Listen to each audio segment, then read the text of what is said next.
इरम बेटा, आज तुम्हें लड़के वाले देखने आ रहे हैं तो आज यूनिवर्सिटी मत जाना। इरम की अम्मी, जो कि आंगन में बैठी मूंगफली के छिलकों में से दानों को अलग कर रही थी, उन्होंने अपनी बेटी इरम से कहा, जो अभी यूनिवर्सिटी के लिए निकलने वाली थी। वो यूनिवर्सिटी में एक लेक्चरर थी और अच्छी खासी तनख्वाह पर अपनी अम्मी के साथ अपना गुजर बसर कर रही थी। मगर उसकी अम्मी को फिक्र थी तो बस उसकी शादी की। अम्मी, मैं आपसे कितनी दफा कह चुकी हूं कि मुझसे शादी वादी की बात न किया करें।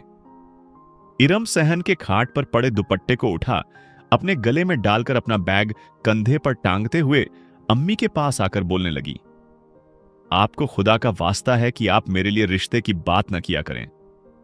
मैं ऐसे लोगों के लिए अपने काम का हर्ज नहीं कर सकती जिनको यहां आकर बस मुफ्त का नाश्ता करके चले जाना है।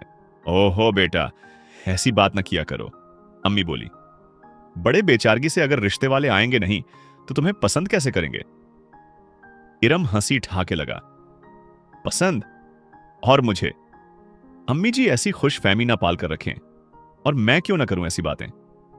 आखिर मुफ्त का ही तो नाश्ता करने आते हैं और बेला वजह की बात और नुक्से निकाल के झेज की डिमांड करके चले जाते हैं। और अगर मैंने छुट्टी की तो क्या मेरे एक दिन का पैसा वो देंगे जो आ रहे हैं? इरम के इस बेवजह के सवाल पर उसकी अम्मा अफसोस ज्यादा हो गई, लाचारी भरी सांस लेकर। अब उसने कर ही दी थी ऐसी बेजारगी भरी बात, मानो जैसे उसे कोई फर्क ही ना पड़ता हो इन चीजों से कि उसे लड़के वाले देखने आ रहे हैं। अरे बेटा, ऐसा ना कहो, बड़ी मुश्किल के बाद तो एक अच्छा लड़का मिला है। धानी खाला कहकर गई हैं कि इरम के दिन फिरने वाले हैं, उससे कहना अच्छे से तैयार होकर पेश आए। बाज दफा लड़कियां तो अपने रिश्तों की खबर पर उछल पड़ती हैं और अपनी खुशी को जाहिर ना करते हुए अपनी हामी का भी इजहार कर देती हैं। मगर इरम खुश क्यों ना थी? अम्मी, एक आप और एक वो धानी खाला के, जिनको बस फजूल के रिश्तों में मेरा भला नजर आता है। आप जानती हैं ना कि मैं शादी नहीं करना चाहती, मगर फिर भी आप बेला वजह मेरे लिए परेशान होती रहती है। वो कहने लगी बड़े ही उजड़े मन के साथ, उनको कह दें कि मैंने इनकार कर दिया है और अब वो मजीद मेरे लिए किसी रिश्ते का इंतखवाब ना करें। या अल्लाह, मैं क्या करूं इस लड़की का? बेटा, कब तक ऐसे रहोगी? अम्मी ने बेचारगी से पूछा। ये कहते हुए, तुम्हारे अब्बा के जाने के बाद मेरी फिक्र में और इजाफा हो गया है और न जाने कब मेरी जिंदगी का भी अंत हो जाए, तो तुम क्यों नहीं रिश्ते के लिए मान जाती? मैं हमेशा तो तुम्हारे साथ नहीं रहूंगी ना। 32 की उम्र हो चुकी है तुम्हारी और मैं बूढ़ी बेवा के, जिसका कोई नहीं तेरे सिवा। जरा ख्याल कर अपना भी मेरी जान। कब तक यूं मुझे लेकर बैठी रहेगी? मरते दम तक, समझिए आप। और अब बस कर दें आप यूं बेला वजह मेरी शादी के राग लापना। पता नहीं किन रिश्तों की बात करती रहती है आप। वो रिश्ते जिनकी पसंद में मैं कहीं शामिल ही नहीं थी। वो रिश्ते जो बस कम उम्र की लड़की तलाश रहे थे तो किसी को मॉडर्न लड़की चाहिए थी, किसी को भर भर के जहेज चाहिए था तो कोई मेरी उम्र से ज्यादा था। भला इस सब के बाद भी आप मुझे फिर एक नुमाइश का पुतला बनाकर उन लोगों के सामने बैठ जाने को कह रही है, जो फिर मेरे सामने मुझ में 10 खामियां निकालेंगे और फिर चाय नाश्ता कर चले जाएंगे सीधा न कहकर।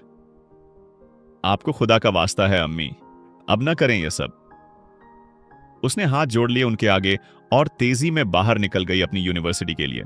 एक और दरवाजे बाहर निकली दूजी और धानी खाला उनके अंगने आ पहुंची, जो उसे जाते देख चुकी थी। बाहर से ही और अंदर आते आते बोली, अरे समीना, इसे रोका नहीं, शाम तक वे लोग आ जाएंगे। धानी खाला, जो कि पूरे मोहल्ले की खाला थीं और इनका काम था कुंवारे लड़के लड़कियों के रिश्ते लगवाना। हां जी, ये वही रिश्ते करवाने वाली खाला थीं जो पैसे लेकर रिश्ते करवाती थीं। इरम की उम्र हो चुकी थी 32 और उसका रंग था जरा सांवला, तो उसके लिए रिश्ते मिलना जरा मुश्किल होता था।